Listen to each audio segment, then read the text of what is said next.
Hey, yeah, buddy, I've been looking forward to this episode. You ready for the heat? All right, all right. So, again, this is, a special episode. I'm going to be hosting this today. We are um, we're pretty much going to be, putting Nexhex on the spot, making sure that he has an opportunity to kind of show some of the kind of the things that he's done in the Cav, some of the change that he's been able to affect. So going back to the beginning though, what brought you into the Cav? So if we're going all the way back to the beginning, I probably started like many of the other members here, and I was just playing on one of the public servers. I used to fly helicopters a lot, back when mouse and keyboard actually worked for that. Um, and that was back in like the Arma 2 days. I don't think they really had advanced flight like they do now. Because I never got a hang of advanced flight, and anybody in Alpha Company, most likely Summerfield, will be able to attest to that. That I never actually learned how to pilot properly, but I do my best. But I played on the Cav servers. I was looking for something similar to what I had in Arma 2. Because when I first joined a clan, it was in Arma 2 back in the day, and I joined a pretty well known clan called TA, or the Art of War. And they were an absolutely massive clan back in Arma 2 days. I think they even got up to like 3,000, 4,000 members at one point. It was pretty wild. But obviously, real life happened. So I kind of stepped away from gaming for a little while, embraced my outdoor natures, and went to Alaska and started hiking and learning wilderness survival and all that kind of stuff. And then, yeah, I got back into the real world, or the lower 48, and decided that I wanted to get back into gaming, and clan game and community and all that good stuff. And the Cav just seemed like it ticked all the boxes. So here we are today. Yep, yep. That is definitely kind of a common story. The Art of War, though, I do remember that clan. That like we used to mob up in their servers back in Arma too. Yeah, they were huge, man. Um, Like I think yeah, they supported like I know they supported Arma 2. I don't remember the other games they supported, but I think even today they're still around. I just don't think they have the numbers like they used to. Not like Cav numbers, you know. yeah. The Cav definitely has the lifespan, man.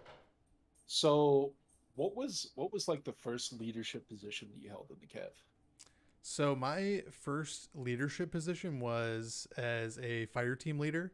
This was back when there was 4 medics total in the entire Cav. Um, and it was basically an SL, a fire team leader, and then 2 others. And it was kind of a goofy setup because we were actually part of the regimental HQ at that point. We were like the regimental med section, because at the time Arma was pretty much the only supported game, because I think PlanetSide 2 and CSGO and those kind of games had kind of fallen off at that point, and Squad wasn't necessarily up and running to its fullest. I think guys were starting to play it. It was just kind of starting to come out. Um, and we didn't have any of the Hell Let Loose or Postscriptum or anything like that. So Arma was kind of it. So yeah, I started as a fire team leader for a very, very small squad, and kind of worked my way up from there. All right, so you kind of started off in the medics. Yep, started off as a medic in Arma. I helped kind of develop a lot of the medical stuff for like 3 or 4 years. Kind of rewrote all of it at one point before they switched to the system that they use now. And it was definitely a lot more simple back then. It was more about being an infantryman first and then being a medic second, whereas now I feel like the medics are much more hyper focused on the medical realism. So I probably could not cut it today with the medical standards that we have in place now. Oh yeah, yeah. The our medical system right now is what you get when you get a bunch of, you know, like real life, actual medics or people Yeah, with medic history, or people that kind of have it as a hobby. yeah, It's kind of exactly. grown into its own monster. So just kind of diving in here to kind of the rough stuff. What's the hardest call you've ever had to make in a leadership position in the Cav? Um, so there has definitely been a couple of those throughout my career. But some of the worst ones are the ones that go unnoticed and you don't talk about on a daily basis. And those are ones where you have to maybe pick what is the best option for the clan, even though it might not be the best option for you. Or you might have to make an option that puts one of your friends behind the needs of the clan, and that always sucks. You always want to put your friends first because they're your friends. Um, and it happened specifically with some promotions. I built a lot of friendships throughout the years, and when you see someone else either get a promotion that you think you deserved, or you have to promote somebody that you think deserves it over someone else who's your friend, those are some of the toughest calls that I've ever had to give.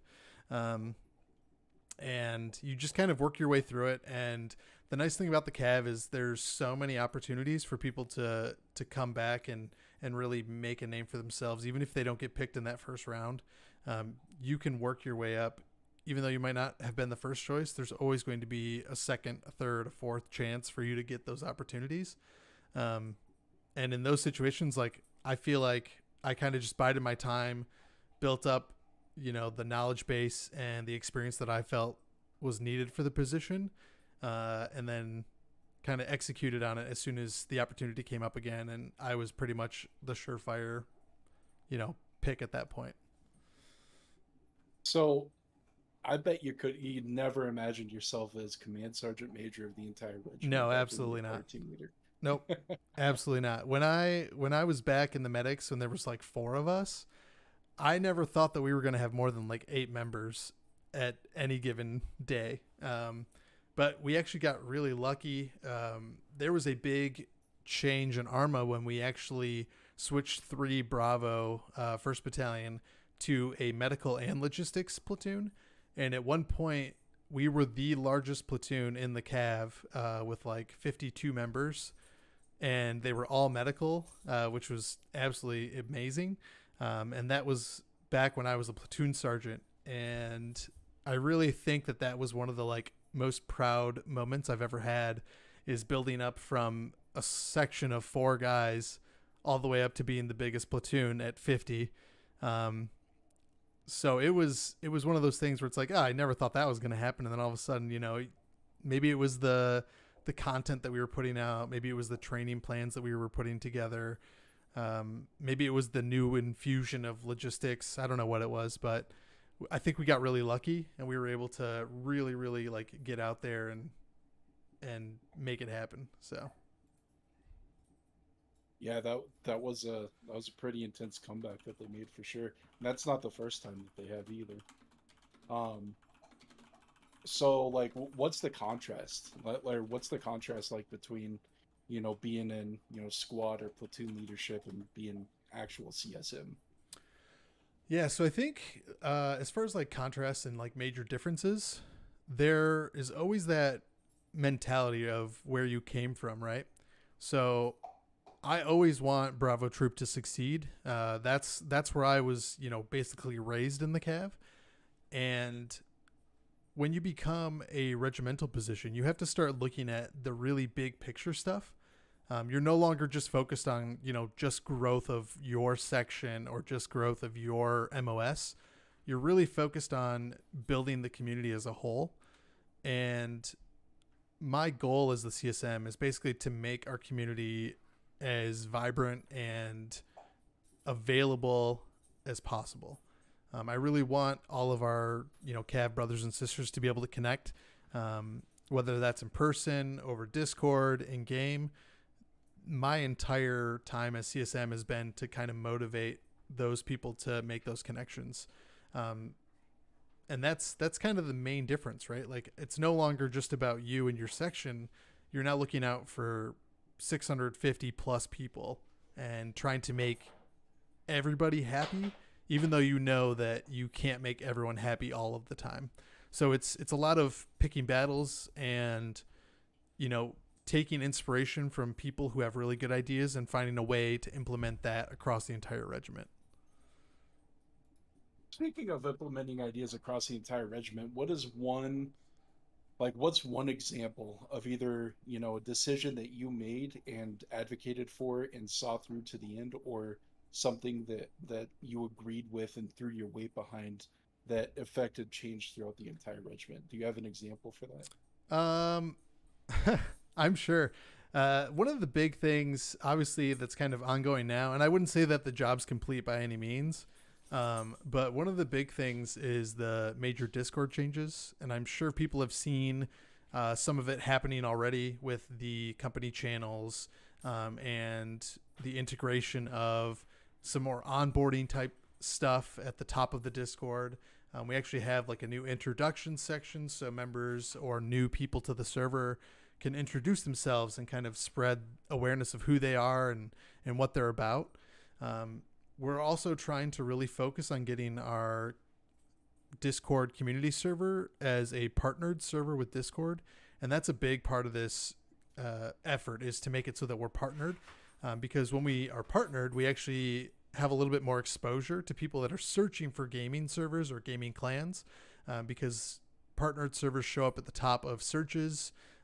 So really my main goal is to just kind of expand the availability of Discord and make it so that it's more community driven, more focused on our members, and then focused on the games that we actually enjoy and play. And Discord has only gotten better at making this kind of thing happen. The main thing that's holding us back right now is I would love to get a lot more roles involved so that we can have more like fine-tuned areas and more niche type conversations. but Discord is severely limited on the role front. So that's the biggest thing holding us back right now. But I think being able to reach out to everybody in the regiment with a single server is going to be really, really beneficial, even though it might have some growing pains. But I do think it'll be really, really helpful in the long term. All right. And real quick here, just want to do a quick shout out to Mako because we had already touched on, medical resurrecting themselves twice. Yeah. He was no small part of the second resurrection of medical, so just quick shout out to him. And obviously, Lindsay, I am the bigger fan of you as a pilot. Just throwing that out there. I don't know if that's true. Lindsay, we actually I had this conversation with some people the other night, and we were like, who's one of the best pilots? And we were talking about like Lindsay and Abasi, and we were like, those guys just know what they're doing, man. And it was so nice to know that like when you get into a fixed wing or anything like that, or a rotary with either of them, like you'll be all right. You're gonna make it out okay. You're not wrong. At the same time, though, I will never feel as safe as I do with Ozkin. That guy, yeah, I don't know. Oz is pretty good. Yeah. Yeah, he is the Yoda of flight. I can't remember who I was with, but the only time I've ever gotten, it's like the air defense medal, I think. Probably with him, huh? I think it was either with Lindsay or Abasi, but I can't remember. But we were basically in a helicopter, and Law was the crew chief, which if anybody doesn't know who Law is, he's a very, very awesome guy, very, very entertaining, very like, I don't know, you could just talk to him for hours. He's one of those people. And we were going down, the helicopter had gotten hit by an RPG because we were basically it was either Pakistan or Afghanistan type map, and we were flying through valleys, and it was just way too low, and the RPGs were just flying at us. There was one that actually went through the like compartment, and then the second one hit the tail, and we started spinning out, and they were trying to auto rotate and get the helicopter to land safely. And we basically took out like 2 squads on the way down while we were like spinning out of control. And yeah, it was one of those moments where it's like, oh yeah, that will forever be ingrained in my head as one of the most enjoyable moments. Obviously we all ended up, dying pretty quickly as soon as we hit the ground, but it was the thought that counts. So, speaking of Lindsay, he asked, what do we both think are currently the biggest challenges facing the Cav? And, obviously how best to address those challenges. Since you're CSM and you obviously have all the answers, I will let you answer that first. I obviously don't have all the answers, but I can give kind of what I think is one of our biggest challenges, and kind of what we're doing to resolve that, at least from my end. One of our biggest challenges is the Cavs sometimes feel like it's a ton of tribes that are divided under, one banner. It's kind of like being in a kingdom, right? But you're just a small village, and you're like, why am I a part of this massive kingdom, right? And that happens, right? Like we support so many different games, and within those games you have your battalions, your companies, your sections, and there's such a divisive nature about it, right? Where people are like, well, I'm in this section, I'm only ever going to be a part of this section, and I don't care what anybody else is doing. And it's such a hard thing to get over, because the Cav, we pride ourselves on people who have pride for our regiment, pride for their section, pride for their platoon, etc. So being able to kind of break down those barriers is one of the biggest things that has plagued the Cav for the longest time. And I'm going to call out some guys in Charlie Company with Misfit and Bandit. They are like 2 sides of the same coin, right? Like they're both amazing infantry platoons, but they will always have that like rivalry, right? It's always going to be Bandit versus Misfit, and that's okay. Like sometimes it's good, sometimes it's healthy, but it's important to be able to break down those barriers and say, okay, like, yes, we are, Bandit and Misfit, but together they are part of Charlie Company, and then a Charlie Company is a part of 1st Battalion. And as a battalion, like, that's what we need to focus on sometimes, is the big picture stuff. And it's really hard to do, especially when you come from places where people are so proud of their section and so proud of their platoon that they don't want to break out of that barrier. And so I think the more that we can do with like the Discord, the more that we can do with playing on the other games that we support and things like that, the better, because it's just going to create a ton of interactions, a ton of connectivity, and that's really what is going to solve all that, is just realizing that we're all just people here to play games, and the more that we interact with each other, the better. No, I definitely agree with you. And I mean, having come from Charlie myself and then ended up in, Bravo Troop and as the first sergeant, and then going to XO and then CO Bravo Troop myself, I mean, the rivalry between Bravo Troop and Charlie, Yeah. that's obviously, it's not nearly as bad as it used to be. It used to be, Oh yeah, really, you guys wouldn't help Bravo Troop yeah, ever when it was Charlie back in the day. Like, it was like, yep, nah, Bravo's on their own. FTX, yep, nah, we're not going to that. yep. And I mean, I think that we've managed to break down a lot of those walls, but you're kind of battling two different things. You're battling human nature, which is, Yeah, humans are tribalistic in nature, and absolutely. Yep. then you've got like the identities, the squad identities, the platoon identities, which on one hand you want them to build up and you want them to have pride in, but on the other, if it gets to be, just like anything else, if it gets to be too much, it becomes, toxic to themselves and everybody else. So, Yeah, um, absolutely. And I think another big thing that we've been working on at the regimental level is transparency. That was one of the big, I don't remember if people will recall the survey we did at the end of last year. But one of the big things was transparency. So we're really focused on basically projecting everything that we're going to be doing, why we're doing it, how we're going to do it. We're trying to do things in phases so that it's not just a massive change instantly. We'd rather test stuff, get feedback, and then improve. And I think that that's something that we've always done, but this time we're just doing it more out in the open. So we're able to share that information with our members, and hopefully, that helps people understand why we do what we do. Because like all things in the Cav, there's a lot of things that you don't know that you don't know. And you are only going to learn more by being transparent and getting information from the members and sharing information that you have with the members. So yeah, I think that's like another big one that we've been working on, and hopefully people have seen improvements in that front. well, I know I have, but and I know several other people have commented that things are improving on that line, but it's going to be that's not one of those things that we're going to be able to put a stake in and say we finally accomplished this. It's going to be a constant maintenance thing that we have to work Yeah. on, and be vigilant in making sure it doesn't go too heavily one way or the other. Yep. It's always Um, evolving for sure. so this is a hot seat, obviously, which means it wouldn't be a hot seat if I didn't ask you some spicy questions. Yeah. Let's do it. I can take So the it. first spicy question. Um, what is a like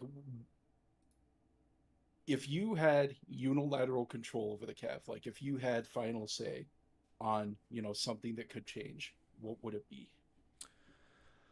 Oh Like man, policy wise, SOPs, that yeah, you know. that's a really big question. I think there's one change that I've always wanted to do, and it's specifically for the NCOs. And I don't think that it would be like that big of an issue or that big of a change, but I do think it would be like a really great quality of life update.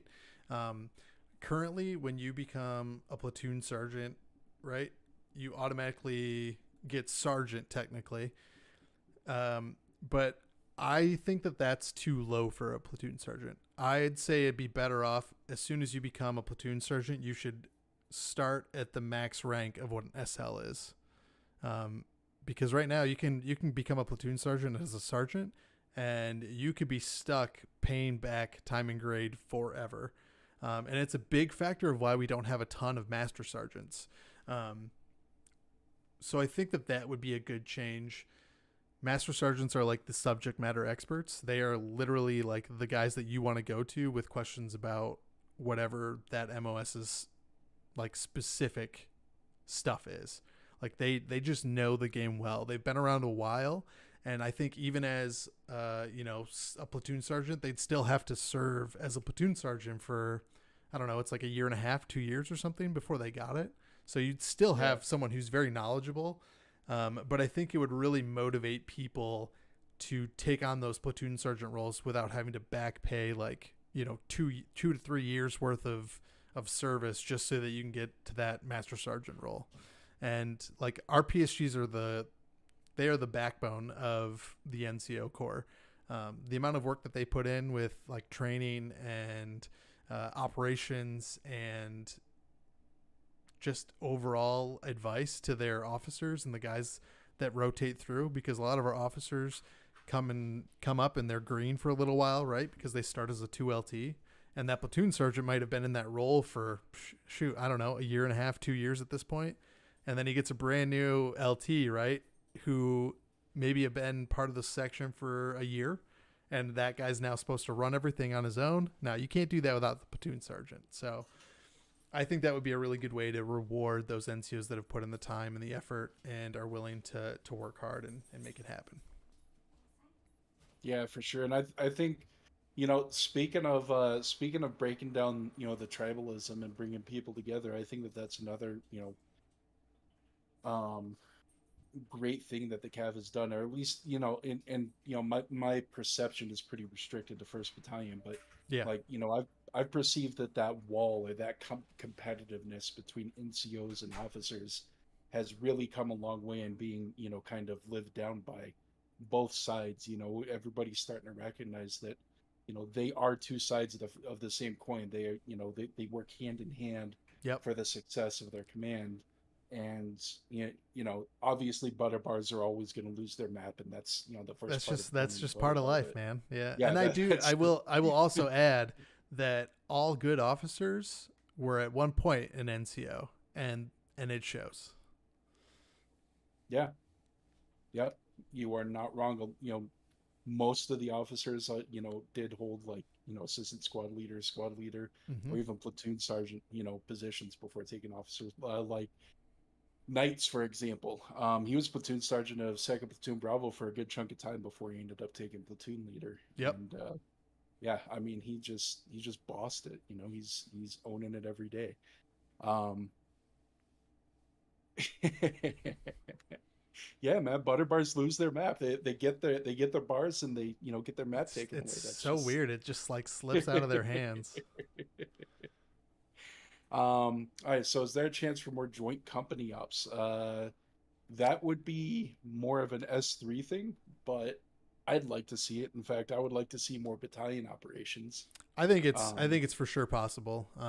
yeah, Just based on like my knowledge of the servers and the back end stuff, we're getting to a point, with a lot of help from Raider and S3, of getting our server to a point where it can handle massive amounts of people, especially in Arma. Like, I know they recently had their D-Day operation, which there was a couple days worth of ops, and they were all really, really well. The server FPS was like fantastic. I think there may have been one crash, which back in the day it was like, oh, it's gonna crash at least 10 times. So strap in. Um, I know with Hell Let Loose, we're working on some server stuff to get their servers up to the point where they can host massive operations on their public servers. I know DCS is thriving. They're still growing, which is fantastic. I would love to see them get to the point where they have multiple companies and they can do a joint company thing, like a massive just joint dogfight type situation. Would be so fascinating to watch. I don't know a ton about DCS. I know it's a very complicated game, but those guys make it look really easy. So yeah. They say that medics are gluttons for punishment, man. I wouldn't. Yeah, that's I couldn't do it. I just don't have the attention the Yeah. attention span. There's also this trend. I don't know if you've seen it. There's a social trend going around where it's like, 99% of guys think that they could land a plane with air traffic controllers, like telling them how to do it over the headset. And I actually believe that the DCS guys could do that. I don't know if I Oh, could. I could probably do it if it was like a little Cessna or something small. But I honestly think if you put a DCS guy into an actual like airplane, a jet, something like that, that's got all the buttons and all the throttles and everything, like they would be able to do it. you know what? Yeah, I mean the amount of detail that they go into for realism in DCS is just crazy. Yeah. So yeah, I definitely remember that, Mako. Years ago, back in Arma 2, we'd just be sitting there for, a couple hours, loading in one person at a Yep. time Oh into the yeah. server. The staggered load-ins were the worst. You'd Yeah. spend 45 minutes to an hour just loading in, and then it would crash as soon as someone spawns like an F-16 or something. Yep. Oh man, how many times did we have to relaunch the 24-hour op? Too What many. was it? Red Bull clip? Yeah. Yeah, too many. Whew. Um, all right, so another kind of hot seat question, and obviously, you don't have to answer this if you don't want, but our upper command has always been welcome of disagreement, as long as it's polite and respectful. But what is a call that you just didn't, what's an example of a call that you just didn't agree with, but you had to, you had to enforce? Oh, let me think. I'm sure there's something that I can come up with. Not come up with, but something that I can recall. Because it actually doesn't happen that often. The one thing that a lot of people don't know about general staff and regimental staff as a whole is we do talk. We have like a section on the Discord where we have our conversations and discuss, the ins and outs of stuff. So it does happen, but I'm trying to think of a situation where I just completely disagreed, but went with it because I'm a good NCO and I know how to follow orders. Um, were you still battalion, or were you battalion sergeant major back when Theron had to put out that big fire? What was it? Uh, I remember this. There was some kind of change that was passed down, and there were a bunch of people busting out the torches and pitchforks, and Theron pretty much said, let's cool down. Let's let's send our objections up in a professional and respectful way, and let's let them respond from there on. I think it mm, was I think it was a call that Burgundy had made. I don't remember that. I mean, I'm sure I would It was remember it if I could it get was more specifics, but I don't remember it off the top of my yeah. head. I'm forgetting what the call was. I Man, do what know why? there was a big controversy back when I was the battalion sergeant major, and when the Discord switchover first happened, and everybody was still getting sorted on That's it. That's it. roles for their private company servers. Um, it was really frustrating as battalion staff because they basically said, "You guys can look at everything, but you can't touch it at all, and you can't have any say in how it's going to work. All you can do is look at it, and we're going to manage it." And that was really frustrating because we had been at that point where we were battalion staff. We have a lot of experience. We know what our troopers want and need, and they just wouldn't budge on the way that things should be set up for Discord.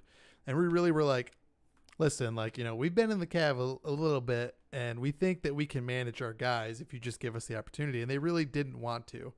They really wanted to just hold on to those responsibilities. And I think, in hindsight, it was probably because the switch over to Discord was so new, and there wasn't as many moderation features and roles and things like that that you could do now. And it was probably easier for one or two people to be in control of that server as opposed to, all of the battalion staff, all of the company staff, all of the regimental staff. Might have turned into one of those like too many cooks in the kitchen type situation. Yep. But I do know that like we did end up coming up to a good compromise where yes, battalion staff would be more hands off, but we really wanted our company staffs to have the ability to manage the day to day stuff like assigning roles and things like that. Because back then the roles weren't being automatically assigned like they are with the new Discord stuff. You basically had to wait for someone from company staff to assign you a role.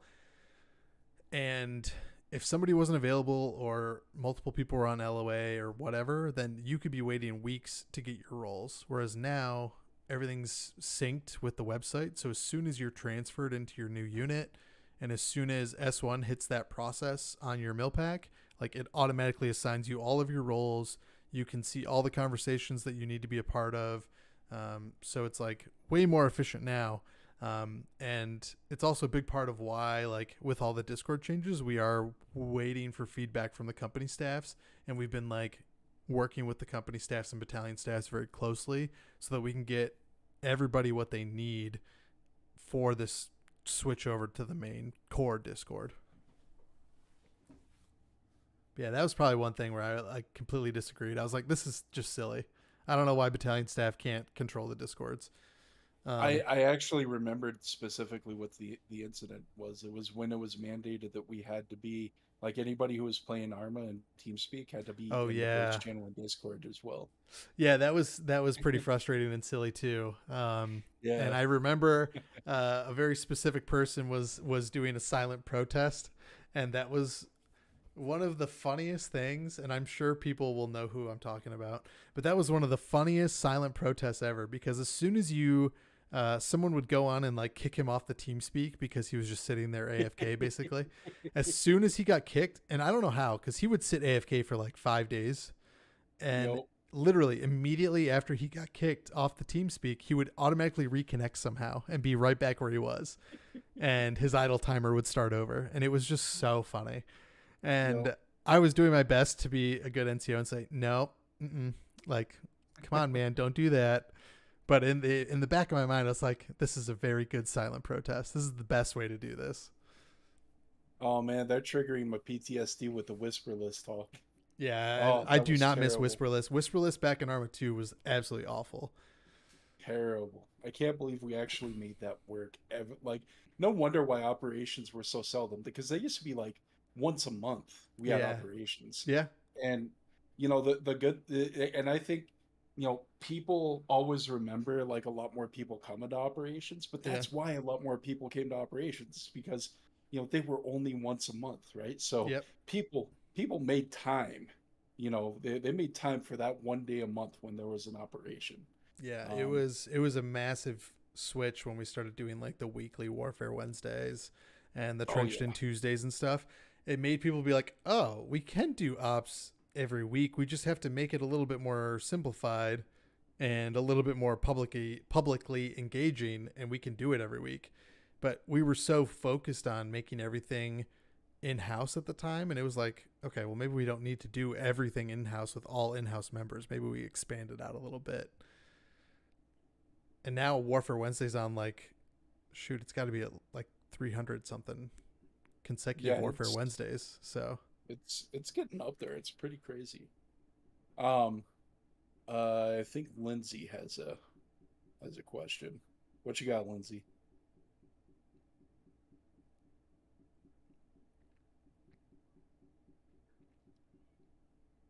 And we're just waiting. I remember too. Geki, I think, posted about Discord before it was like official and was just kind of like a server where people could chat. Yeah, it was like Yep. Skype, man. It was like just Skype with a message board attached to it, and it was just so bad back in the day. It was the Wild West, man. Yeah, it really was.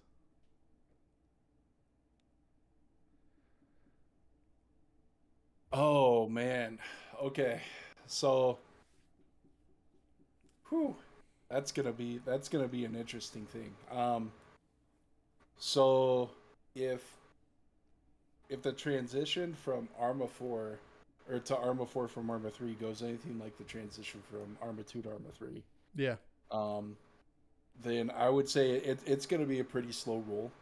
I'd bet that there's going to be a lot of testing in the beginning to figure out what, if any, is going to be needed mod wise to make the game playable, and I guess the era and atmosphere that we aim for in the battalion. Yep. Um, and then, obviously, once that's completed, we'll start pushing it out, and transitioning the battalion into Arma 4. Um, I would say, I have pretty high hopes. I think a lot of people that have kind of, well, I think a lot of people who've lost interest in Arma 3 are going to have their passion rekindled with Arma 4, because I mean, Reforger is supposed to kind of be the tip of the iceberg with it, and the graphics are amazing. Its performance is very streamlined. It runs super smooth, even on lower end computers. Yeah. Plus, it's going to be cross-platform for the first time ever. So Yeah, I and mean, that's something that's really interesting too about Reforger is even on cross-platform, like they have all the same mod support that PC has, which is absolutely wild, right? Like you could have guys on their Xbox playing with the same mod set that we have on PC, and that's incredible. yeah, Especially if it works fluidly. Um, the biggest issue with that is going to be obviously with a controller, you have significantly less key bindings, but for certain aspects, especially like aviation and stuff, a lot of guys use controllers for DCS or for flying in Arma, and it might be a really good opportunity for people to really pump those numbers up for like tanks, rotary, fixed wing, like all that kind of stuff is a lot more simplified on a controller and could be very, very doable. Um, so yeah, I mean, there's a lot of opportunities. I think Arma 4 is going to be absolutely amazing. I'm so hopeful that it gets announced this winter, that it'll come out next year, but time will tell. That's my hopes. And what do I you? will say from the regimental perspective, like we are going to be fully backing like the battalions on getting mod support as soon as we can and getting servers set up as quick as we can.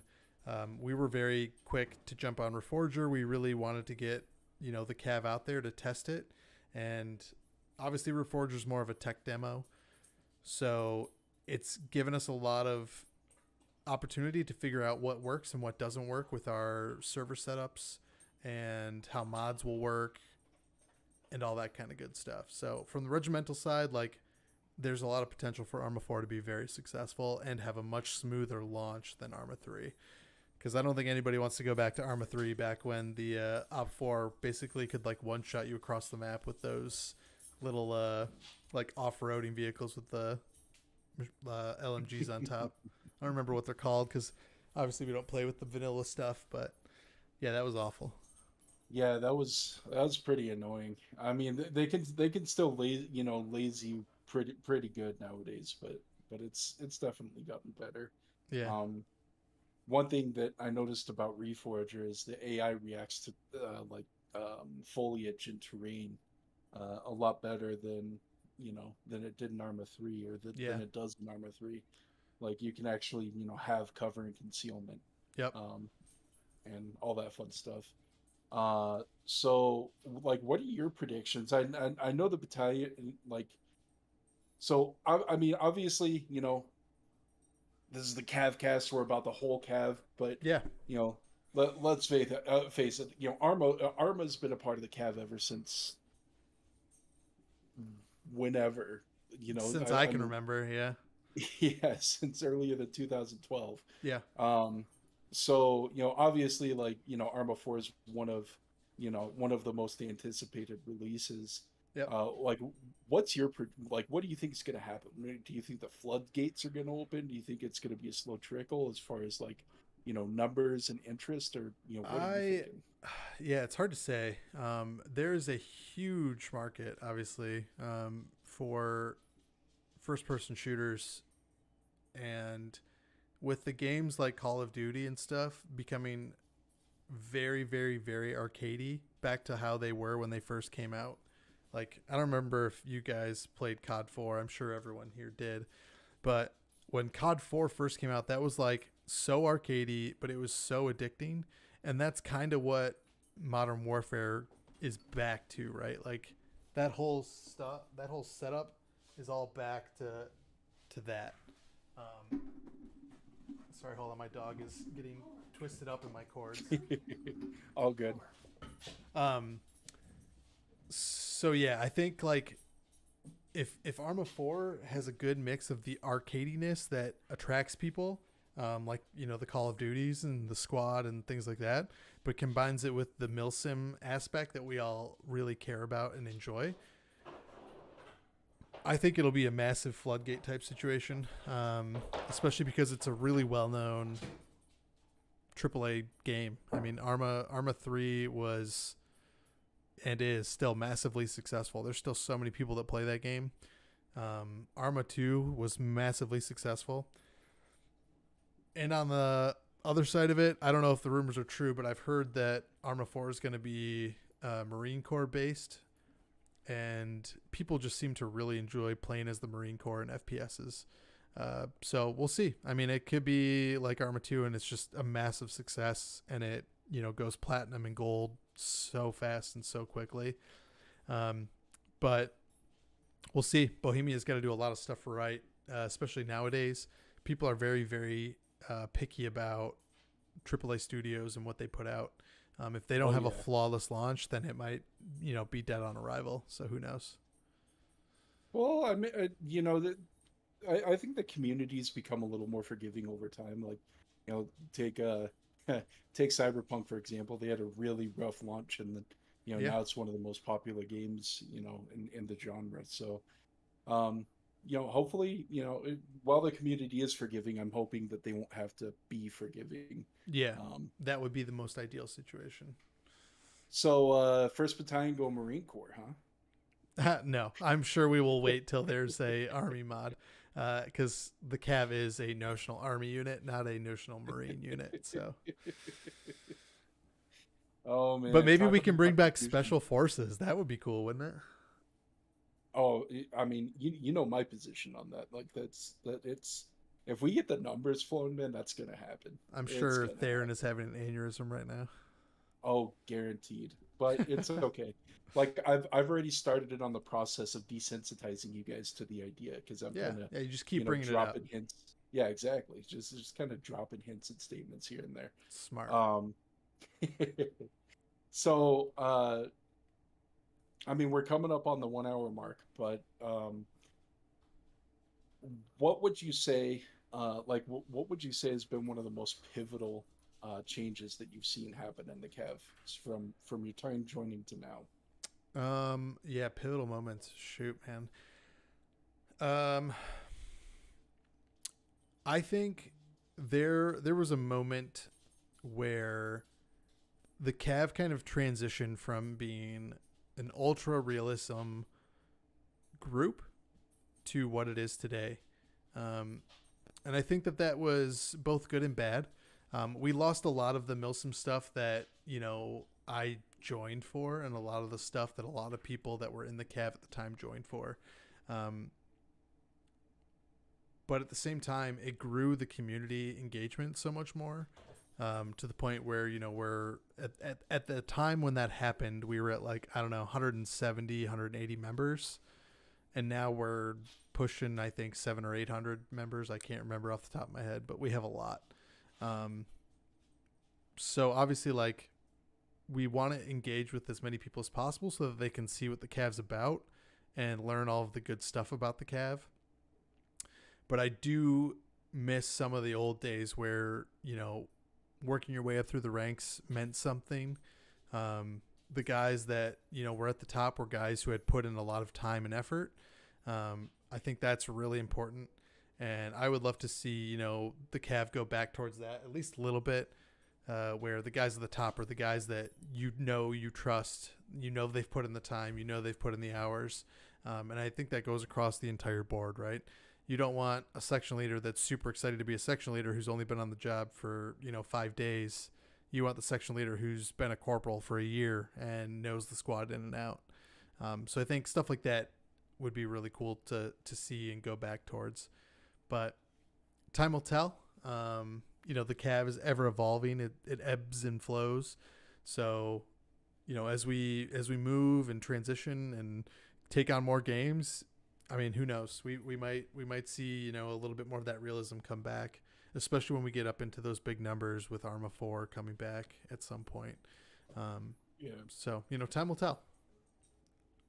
So another hot seat question that I actually just thought of, Yeah. and this one's going to be a bit spicy. I want your honest opinion on this one. Okay.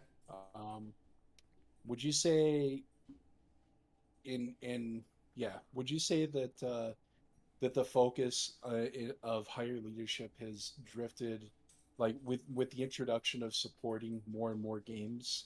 Do you think the focus has drifted from quality to quantity? Um, yes and no. There's always going to be a focus uh, in the Cav on growth. It's just kind of what keeps us alive is recruiting and getting people to join. But at the same time, people always come to us and talk about retention and keeping the members that we have. And they always say, well, we're not doing enough to retain our members. We're not doing enough to keep the guys we want. We're not doing enough to meet their needs. And my only thing to say to those people is, do those people that aren't getting enough, do they go to operations? Have they taken all of our S7 classes? Are they in any secondary departments? Do they only play their 1 hour per week section practice? Because those are the people that don't feel like they're getting enough retention, are the guys who aren't engaging with all of the things that our community offers. So I think the bigger we get, it will be hard to continue to maintain the quality. But I think by putting in, good SLs, good platoon sergeants, good officers across the board, we'll be able to maintain the quality. And that's really what it comes down to, is putting the right people in the right seat so that they can help drive us towards quality. And with that quality, we will continue to grow. So it's kind of a both type situation. Do you think the Cavs should continue to be as open as it is to expanding the amount of games that we do host? I think we should always maintain the focus of FPS and the focus of military strategy. I think back when they were trying to test out World of Warcraft and stuff like that, I think that was a huge mistake.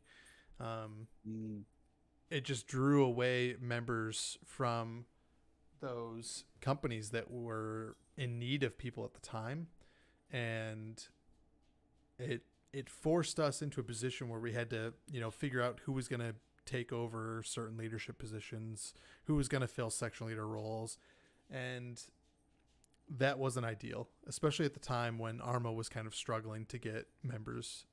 They need to focus on building up the games we have and making sure that they're stable before we add on a bunch of new stuff. Um, but that's also why we're able to grow right now, is because all of our games are super successful right now. They're all getting really high quality content, either created by the developers or created by our own people. And that is a massive reason why our operations have been so successful and why people are enjoying the Cav so much more right now. It's definitely been a very long time since I've seen someone say that they've had issues with retention. And I think that's because there's a lot more engagement with, operations, medical Mondays. You have your Trenched in Tuesdays for Hell Let Loose, your Warfare Wednesdays. There was High Threat Thursdays for Ready or Not. I know DCS has public play days. All that kind of stuff is the quality that we need so that we can continue to grow. And as long as we're providing that kind of stuff, then people will continue to enjoy and stick around. And that'll build on the quantity. okay. Um, so what I guess going back over games that we've kind of tried in the past. Yeah. Um, one that we in I mean, it is an FPS, but in my opinion, like it's just not compatible with the Cav, or at least the milsim that we try to aim for, Yeah. and that's Planet Side 2. Oh Unpopular yeah. opinion, No, I agree. Planet Side 2 It's a is fun game. Don't get me wrong. Like it's a fun sci-fi shooter, but that's not realism, right? Like that's just massive combat. Um, yeah, it's that game's essentially playing an RTS as a first-person shooter, and that is not a great game for the Cav, in my opinion. The games that are really successful are the ones where you can have dynamic entry, you can have actual milsim aspects, you can have skill as opposed to just arcade shooter. Like Hell Let Loose, yes, there's a lot of moments where it feels kind of arcadey because it's a PvP type game, and they have to find a balance between milsim and arcade to make it actually good at PvP. But there is a massive difference between someone who's really skilled in Hell Let Loose and someone who's just there to like, shooty bang bang. The guys that are really skilled, like a lot of our, Cav members that are part of like the PvP clan versus clan type stuff, those guys just have a level of gaming knowledge and gaming aptitude and the ability to play the meta that I'll never be able to keep up with, right? Like they're always going to be better at that game than I will be, and that's just because they're so focused on having the skills to succeed, and I think that's really cool. yep. I definitely agree with Geki. Yeah, I It's think the he FPS, summed it up really well. Yeah. yeah, the FPS games with a deep learning curve centered around tactics and skill. Yep. Couldn't agree more. Um, Absolutely. see, what are the regimental level plans in case this boom continues to move forward? So luckily, and actually, you know what? Yeah, next that's towards you. That's your question. Yeah. So the growth in 1.7 has been absolutely phenomenal, especially in Alpha Company. Um, Bravo's been doing well as others have said, and Charlie's doing well. But Alpha Company, I want to highlight real quick because they went from being a single tiny platoon to growing back up to a full company size. They just opened up a second platoon. They have introduced a new MOS that is the TACP MOS, essentially. And they have some guys that are really passionate about it, like Priest, who's put in a ton of time and ton of effort. And honestly, like the more that 1.7 grows, the better. Um, it is the Cavs' bread and butter. If we can get tanks back, yeah, for Bravo, that would be fantastic. I'd love to see, in the meantime, for Bravo to have them bring back a kind of combined tanks, Bradley's type MOS. I personally love Bradley's. I think they're absolutely amazing and super fun. And they're kind of like America's like bastard stepchild that just keeps on kicking. And that's what makes them cool, right? Like, so I would love to see Bravo continue to grow. I know Charlie Company is growing. Tucker has been bringing in a ton of guys that had retired, and he kind of resurrected some of those guys and brought them back. And just seeing that growth across 1.7 is really refreshing. It's nice to know that there's people that still care about that game, even though it's 10 years old. And yeah, I am glad that they are doing it because when I got to the point where I was at in 1.7, I had felt like I had exhausted all of my ideas. So getting those fresh people in there with new ideas, and even some of the guys that are more veteran and getting them in to push their ideas that they haven't tried yet was super successful. And I would say the more that 1.7 grows, the better, especially if we can get to a point where, there's another company. Like that would be cool. I would love to have a fourth company in 1.7. I think that'd be amazing. Okay. And macOS, do you have any long-term goals for the regiment in the next 3 to 4 years? Yeah, we're gonna take over the world. We're gonna nah, Goals for the regiment. Um, That's a it's tough a tough question. question, Like, yeah, because it's so broad, right? yeah, and There's things are so changing so much. personal himself, not in view of the Reggie. Okay, so this is Ah, more so. Do I have any long term goals for myself in the regiment? you plan on Um, taking up GOA? I think it would be hilarious, and I don't know if this is a goal necessarily, but I think it would be really funny for one day to be a CSM that changes over to an officer and becomes a general, because that would be like the last level of being able to switch from an NCO to an officer, and it would just be very funny to me. I don't know if that's necessarily like a goal, but I think it would be very entertaining to see that happen. Um, Not that I want to be a general. I really enjoy being a CSM, but I also know that there's a lot of really good NCOs out there, and I would love to work with them at the regimental level. So it's like, it'd be cool, right? But I would have to sacrifice being an NCO to be an officer, and that would be hard to do. And plus, I'd have to take ODS, and that just sounds like a pain. Um, I made but the leap, man. I got faith in you. I know it can happen. But yeah, I don't know. I honestly don't think I have a massive overarching goal. I think my my plan is to just keep making it better for everybody, and it's just one little battle at a time. Um, so I think that's kind of my goal, is to just keep feeding the beast that is the Cav and the NCO core, and making sure that they're happy. Um, because one of my big things is retention. We just talked about it. Building up the quality, building up the number of people, building up our community. Like that's the key, right? Is just keep building our community. So I would say that's my main goal, is just build the community up so that it can thrive and I don't have to do anything and it just succeeds. If I can get to a point where all I have to do is check Discord and see if I have any messages and it's always no messages, then that would be ideal. I think that's the goal. So we have officially crossed over our 1 hour mark.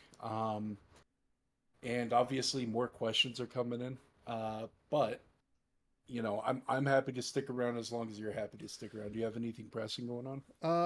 No, it's 4th of July weekend. It's 4th of July week. A couple days. I can do a couple more. Okay. All right. So, Quake Cry asks, speaking of ranks, Sorry, hold on. yeah, CSM got a new dog, and they're having some issues with that.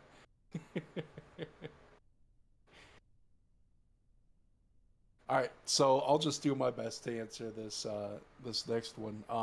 So about the ranks, Quaker asked, there's some people of the opinion that there are too many officer ranks and there should be more rare.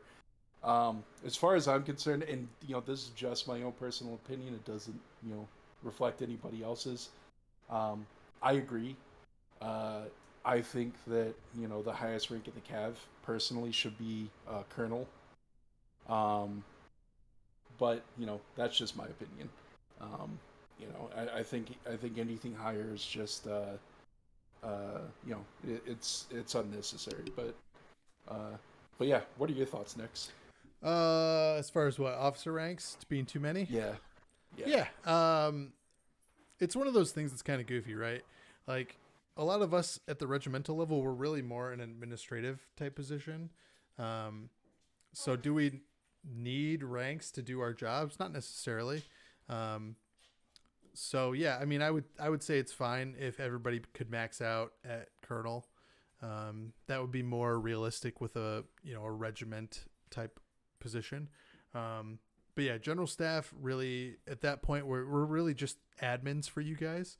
We're managing the servers, we're managing the funds, we're managing the SOPs. So we don't need the ranks necessarily. They definitely help show that you've put in the time and the effort, but I don't think that the ranks are necessary. yeah. I mean, it's not exactly. Yeah, it's not exactly like somebody who joined the Cavio 6 months ago could get to Colonel. Right. Yeah. You still have to put in almost the same amount of time to get to colonel as you would to become part of general staff. I mean, it's Oh, for it's sure. not something that would just happen overnight. So, yeah, I think it's it's one of those things like, yes, it's kind of ingrained into the Cavs nature. So it probably won't go anywhere with that, but I don't think it's necessary, but it is part of our structure and it'll stay that way for the time being. All right, and then we had another question here. Um, all right, let's see. Uh, Ronan asked, with Arma 4 presumably going to be crossplay, do you think 1.7 is going to be bringing consoles in? So, and correct me if I'm wrong, next, but some time ago there was kind of already an agreement between First Battalion and Reggie that anything to do with Arma would stay in First Battalion. Yeah, that's definitely still the plan. Because of the way that Reforger's set up, where mod support works on both PC and console, it would be very easy for First Battalion to still manage it all. It's different with like Hell Let Loose and Hell Let Loose console because console doesn't have servers, they don't have mod support. They are basically just playing the vanilla game, and they can't customize anything about it on the console side for Hell Let Loose. So that's kind of why they're separated from 2.7. Now, if Hell Let Loose console added in 2.7 type servers and things that they utilize, then it would make sense to have them join 2.7. So I think for the time being, like 1.7 would have full reign of Arma platform as it stands. So All right. Does that answer your question, Ronan? hopefully.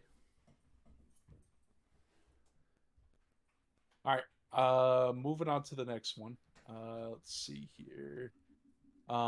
Okay, so Geki said, one of the biggest critiques that he has of the Cav is the the lack of recognition on the lower levels as far as the work that they put in and everything like that. How can we improve on that? Um, so I think it's gotten a little bit better as of late, but medals are always going to be a great way to show recognition. And we've tried a lot of different stuff. We've tried, announcing promotions. We've tried uh, doing just more unique type medals. We've tried all sorts of different stuff. But honestly, like just writing it down and putting it on paper and getting that award in front of them is very rewarding in my mind.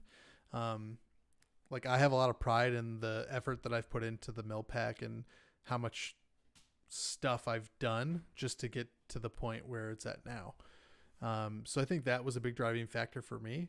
Um, I don't know if there's like a perfect answer for that because everybody's going to have different driving factors that they want to be recognized with.